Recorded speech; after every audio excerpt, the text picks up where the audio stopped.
इस कहानी में हमारे मेन कैरेक्टर का नाम यूवो है, जो अपनी कल्टीवेशन को करने के लिए 2 दिन के लिए साइकोलॉजी में चला जाता है। लेकिन काफी ज्यादा एक्साइटेड तरीके से वो साइकोलॉजी में बाहर आ जाता है। लेकिन बाहर आते ही वो काफी ज्यादा शॉक्ड हो जाता है, क्योंकि उसे अंदर गए हुए सिर्फ 2 ही दिन हुए थे, लेकिन आउटसाइड में अभी 2000 साल बीत चुके थे। जिस सेक्ट से वो बिलोंग करता था वो अब एग्जिस्ट ही नहीं करता। हेल्पलेसली वो उस माउंटेन से बाहर आ जाता है और चीजों को फिगर आउट करने की कोशिश करता है। वो देख पाता है बहुत बड़े बड़े प्लेन बिना स्पिरिचुअल पावर के भी उड़ पा रहे थे, और जो टेक्नोलॉजी होती है इस दुनिया की वो काफी ज्यादा बढ़ चुकी थी। उसे नहीं पता था कि आखिरकार वो इस दुनिया में। तो चलिए कहानी को फिर से स्टार्ट करते हैं। तो कहानी की स्टार्टिंग में हमें एक क्लिप के ऊपर कुछ लोगों को दिखाया जाता है, जो एक बंदे को उस क्लिप के ऊपर से धक्का दे देते हैं, जिस कारण से हम देखते हैं हमारे एमसी की आंखें भी खुल जाती हैं। वो काफी ज्यादा एक्साइटेड उस माउंटेन को तोड़ते हुए बाहर आ जाता है, और वो काफी ज्यादा खुश भी लग रहा था। वो कहता है फाइनली उसने अपनी जो फाउंडेशन है उसे कंप्लीट कर ली है, और वो हवा में उड़ पा रहा था। तभी उसे कोई बुलाता है, वो उसके पास जाता है। हमें पता चलती है वो उसके मास्टर की रिमेनिंग स्पिरिट होती है। उसके मास्टर मुझे बताते हैं कि मैंने पहले ही कल्टीवेट मतलब कैलकुलेट कर लिया था, तुम्हें अपनी फाउंडेशन को बिल्ड करने के लिए 2000 से भी ज्यादा ईयर्स की जरूरत पड़ेगी। मुझे नहीं पता था कि तुम इतने वीक होने वाले हो, लेकिन ऐसा ही है तुम्हें। फिर भी मैं एक मैसेज को छोड़ दे रहा हूँ। अभी जो 2000 साल है वो बीत चुके हैं जब तुमने अपनी फाउंडेशन को कंप्लीट किया है। जो हमारा मैजिक का एरा था वो बदल चुका है, और ये दुनिया की जो स्पिरिचुअल एनर्जी है वो उस समय तक काफी ज्यादा कम हो चुकी होगी। मैं यही आशा करता हूँ कि तुम इतने ज्यादा क्योटिक वर्ल्ड को सरवाइव कर पाओगे। हमारा एमसी सोचने लगता है कि मैं तो सिर्फ 2 ही दिन के लिए गया था, आखिरकार बाहर 2000 साल कैसे बीत सकते हैं। और वैसे भी यहाँ की जो स्पिरिचुअल पावर है पहले के मुकाबले काफी ज्यादा कम चुकी है। आखिरकार क्या चल रहा है, मैं 2 दिन की कल्टीवेशन के अंदर 2 साल बाहर कैसे बीत सकते हैं। लेकिन वो माउंटेन के बाहर फिर भी चेकआउट करने के लिए जाने लगता है। तभी उसकी नजर उन्हीं लोगों पर पड़ती है जहाँ पर उन्होंने एक क्लिफ के ऊपर से बंदे को धकेल दिया था। हमारा एमसी उससे कहने लगता है आखिरकार तुम्हारी हिम्मत कैसे हुई मेरी सेक्ट की टेरिटरी में इस तरीके से ट्रबल को क्रिएट करने के लिए। वो दोनों ही बंदे शॉक्ड थे, क्योंकि एक बंदा हवा में उड़ते हुए आज के मॉडर्न जमाने में काफी ज्यादा अजीब सी बात है। लेकिन वो बिना सोचे उसके ऊपर फायरिंग कर देते हैं। लेकिन हमारा एमसी बड़ी ही आसानी से उनके वेपन्स के अटैकों को रोक लेता है, और बताने लगता है इन दोनों के ऊपर कोई भी कल्टीवेशन नहीं है, और इनके जो वेपन्स है वो हमारे समय से बिल्कुल भी नहीं लग रहे। और ऐसा लगता है सच में 2000 साल बीत चुके हैं। लेकिन जो इमॉर्टल वर्ल्ड है वो काफी ज्यादा यहाँ पर वीक हो चुका है। वो अपनी थोड़ी सी ही पावर का उन लोगों के ऊपर यूज करता है, लेकिन देखता है वो इतनी सी पावर के साथ मारे जाते हैं। वो बताने लगता है 2000 साल के बाद जो मॉर्टल है वो काफी ज्यादा वीक हो चुके हैं, और क्लिफ के ऊपर से जिस बंदे को धक्का दिया था वो भी यहाँ पर इतनी से ही क्लिफ के ऊपर से गिरने के बाद मर जाता है। हमारा एमसी कहता है अगर 2000 साल पहले ये कुछ हुआ होता तो उसके ऊपर एक स्क्रैच भी नहीं आने वाली थी। तभी उसकी नजर एक मोबाइल फोन के ऊपर पड़ती है, जिसमें से यहाँ पर किसी की चिल्लाने की आवाज आ रही थी। एक लड़की चिल्लाते हुए कहती है यूवी आखिरकार तुम कहाँ पर हो, और तुम्हें क्या लगता है मैं तुम्हारे जैसे कंट्री बम्किन से शादी करने वाली हूँ, तुम्हें यहाँ पर मेरे ऊपर गिव अप कर देना चाहिए। और फोन को कट हो जाती है। हमारे एमसी को कुछ भी समझ में नहीं आता कि आखिरकार इस चीज के पास यहाँ पर ऐसी पावर है कि बिना बंदे के होते हुए भी इस तरीके से तुम बात कर सकते हो। ना ही इसके अंदर कोई स्पिरिचुअल एनर्जी मुझे दिखाई दे रही है। आखिरकार इस बंदे को किसने बनाया होगा, जिसने भी इसे क्रिएट किया होगा वो कम से कम ट्रांसमाइग्रेट रेल्म से तो ऊपर ही होने वाला है। और इस डिवाइस के जरिए तुम काफी ज्यादा थाउजेंड ऑफ किलोमीटर की दूर से भी बात कर सकते हो। जो एक्सपर्ट है वो काफी ज्यादा सुप्रीम एक्सपर्ट है, उसकी पावर काफी ज्यादा पावरफुल होनी चाहिए। जिसके बाद हम देखते हैं वो उसी यहाँ पर जो बंदा था उसी के कपड़ों को पहनकर जाने लगता है। हमें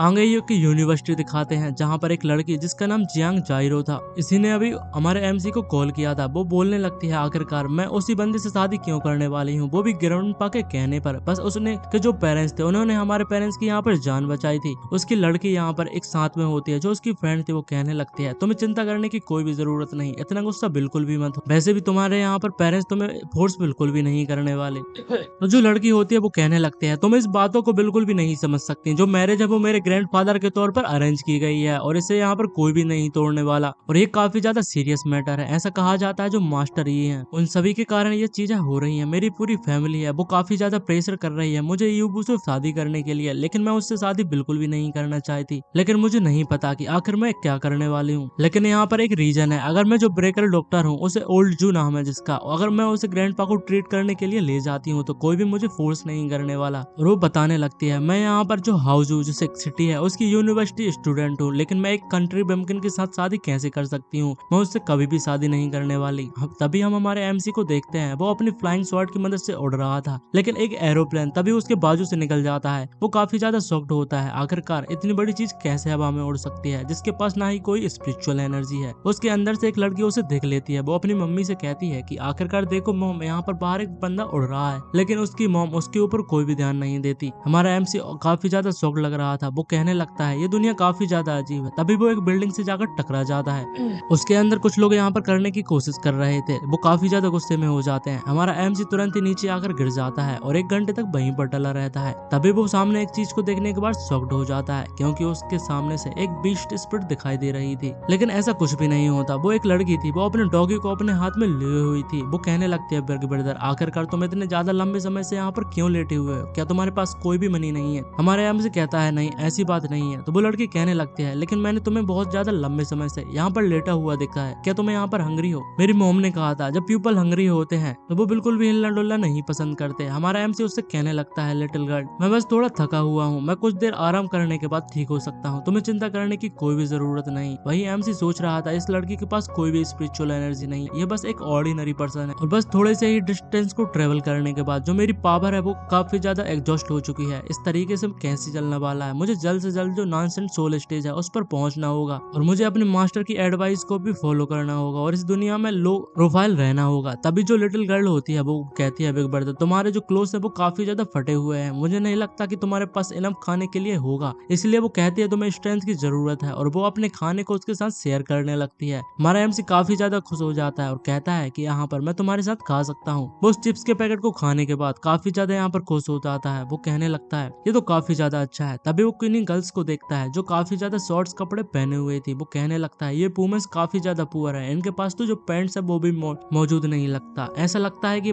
आगे वाले जो समय में जो फैब्रिक की क्वालिटी है वो काफी ज्यादा कम चुकी है और इनके पास पूरे कपड़े पहनने के लिए पैसे भी नहीं है। इवन जो चाइल्ड है वो भी काफी ज्यादा इनोसेंट है। यहाँ पर के जो लोगों की यहाँ पर जो फ्यूचर के लोगों की लाइफ है काफी ज्यादा हार्ड होती जा रही है। तभी जो लड़की थी उसकी मॉम वहाँ पर आ जाती है। वो कहने लगती है मैं तुम्हारे यहाँ पर काफी ज्यादा लंबे समय से ढूंढ रही। हमें बताते हैं जो छोटी लड़की है उसका नाम येनिन होता है। उसकी मॉम इसके लिए काफी ज्यादा बड़ी लग रही थी। वो तुरंत ही यहाँ पर उसकी मॉम के पास चली जाती है। हम देखते हैं अभी उस वुमेन के साथ में जो गार्ड मौजूद था वो सीधे ही हमारा एमसी यूबी के ऊपर अटैक कर देता है और उसे सप्रेस करने की कोशिश करता है। लेकिन एमसी कहता है कि यंग मैन तुम्हें इतना ज्यादा डिसऑनरेबल नहीं होने चाहिए। आखिरकार तुम किसी भी तरीके से सरप्राइज करके किसी भी बंदे के ऊपर अटैक कैसे कर सकते हो? और वो दोनों ही फाइट करने के लिए तैयार हो जाते हैं। लेकिन जो येनिन की मदर थी वो कहने लगती है ओल्डी, तुम्हें यहाँ पर हमेशा फाइट करने के लिए तैयार क्यों भी हो जाते हो? येनिन कहने लगते हैं बिग ब्रदर तुम काफी ज्यादा यहाँ पर स्ट्रॉन्ग हो। तभी यहाँ पर उसकी मदर कहने लगते हैं येनिन मुझे बताओ आखिरकार तुम जो बिग ब्रदर है उसके साथ यहाँ पर क्या कर रही थी? येनिन बताने लगते हैं मैंने उसे यहाँ पर लेटा हुआ देखा था और मुझे लगा कि वो काफी ज्यादा भूखा है, इसलिए मैंने बस अपने फूड को उसके साथ शेयर किया था। तो जो येनिन की मदर होती है वो अपने बॉडीगार्ड से उससे माफी मांगने के लिए कहती है और वो इसे यहाँ पर माफी भी मांग लेता है। हमारे एमसी को इस चीज से कोई भी फर्क नहीं पड़ता। आगे हम देखते हैं जो येनिन की मदर होती है वो हमारे एमसी को कुछ पैसे देती है येनिन का यहाँ पर ख्याल रखने के लिए। वो कहती है अप्रिसिएशन के तौर पर तुम इसे रख सकते हो। वो भी उसे रख लेता है, जिसके बाद एमसी येनिन से कहने लगता है कि तुम्हें यहाँ पर चलना चाहिए और तुम्हें अच्छी तरीके से खाना भी खाना होगा। लेकिन जैसे वो येनिन को टच करता है उसे समझ में आ जाता है कि जो येनिन है वो काफी ज्यादा बीमार है और जो इलनेस है वो काफी ज्यादा स्ट्रेंज है, इसीलिए वो अपने पॉकेट में से एक उसे पिल दे देता है और कहता है येनिन ये कैंडी है जो तुम्हें बिग ब्रदर ने दी है, अगर तुम्हें यहाँ पर कुछ अच्छा महसूस ना हो तो तुम इसे यहाँ पर खा लेना।